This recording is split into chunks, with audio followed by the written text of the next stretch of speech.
Halo adik-adik, jumpa lagi dengan kakak dalam pembahasan materi biologi SMA. Adik-adik, pada pembahasan kali ini kakak akan membahas tentang proses respirasi itu, adik-adik. Ya, di sini ada proses glikolisis, adik-adik. Selanjutnya, setelah glikolisis, ada yang dinamakan dengan proses dekarboksilasi oksidatif, adik-adik. Nah, seperti ini. Dekarboksilasi oksidatif, adik-adik. Di mana biasanya dekarboksilasi oksidatif ini adik-adik sering disingkat menjadi DO saja. Wah, bukan DO dari sekolah ya, tetapi dekarboksilasi oksidatif ya. Selanjutnya proses yang selanjutnya itu adalah siklus Krebs atau daur Krebs, adik-adik. Nah, seperti ini. Selanjutnya, proses yang selanjutnya itu adalah transport elektron, seperti itu. Nah, lalu bagaimana nih setiap proses respirasi ini terjadi? Nah, khusus untuk konten kali ini adik-adik kita hanya akan membahas ya tentang glikolisis dan DO atau dekarboksilasi oksidatif, adik-adik. Jadi hanya yang ini saja kita akan bahas kali ini. Karena memang siklus Krebs dan transport elektron penjelasannya lumayan rumit seperti itu. Oke, kita mulai adik-adik. Mulai dari glikolisis. Nah, seperti apa sih proses glikolisis ini adik-adik? Nah, sebelum kita bahas ini ya, kalian harus mengerti dulu proses apa yang terjadi pada proses glikolisis ini. Di mana pada proses glikolisis ini terjadi pengubahan glukosa menjadi asam pirufat. Di mana reaksinya itu adik-adik seperti ini. Glukosa seperti yang kita ketahui rumus kimianya itu adalah C6 ya, H12O6. Oke. Ini sekali lagi adalah glukosa, adik-adik. Seperti itu. Jadi nanti terjadi perubahan glukosa menjadi asam pirufat. Oke, di mana perubahannya itu nanti akan seperti ini adik-adik. Ya, dia itu sekali lagi akan menjadi asam pirufat. Nah, seperti ini. Selain itu, selain asam pirufat, ternyata ada lagi energi yang dihasilkan dalam bentuk ATP, adik-adik.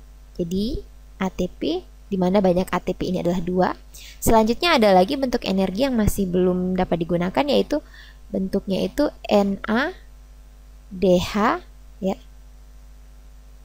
2 adik-adik, seperti itu.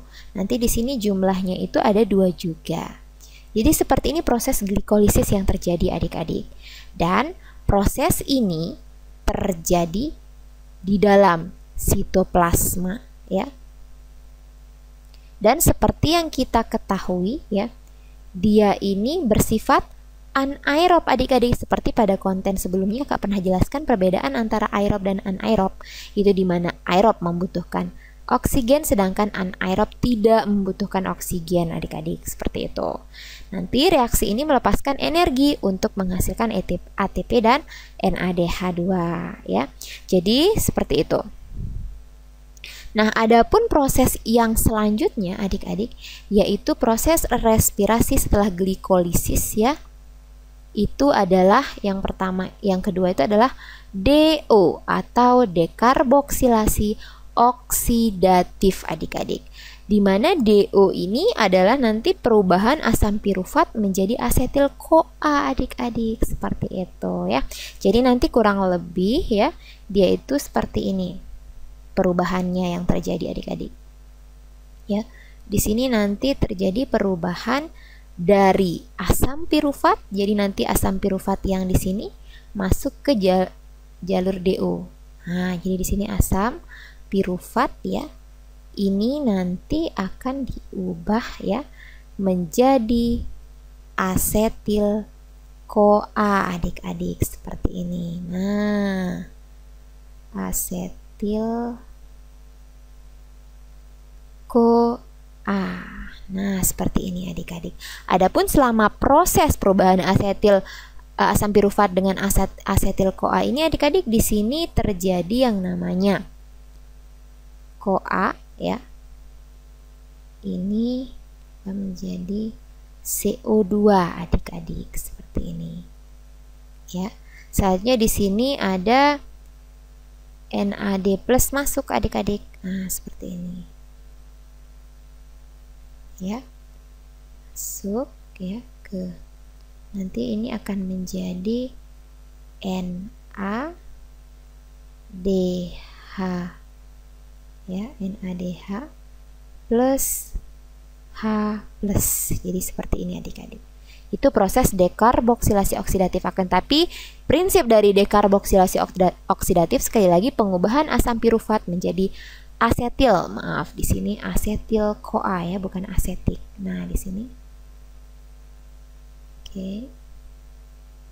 Yang benar di sini adalah asetil ya, CoA. Nah, seperti ini adik-adik. Nah, oke, selanjutnya nanti asetil-CoA ini masuk lagi ke siklus Krebs ya. Bagaimana kelanjutan perjalanan asetil-CoA menuju ke siklus Krebs? Tetap semangat dan sampai jumpa pada konten respirasi selanjutnya.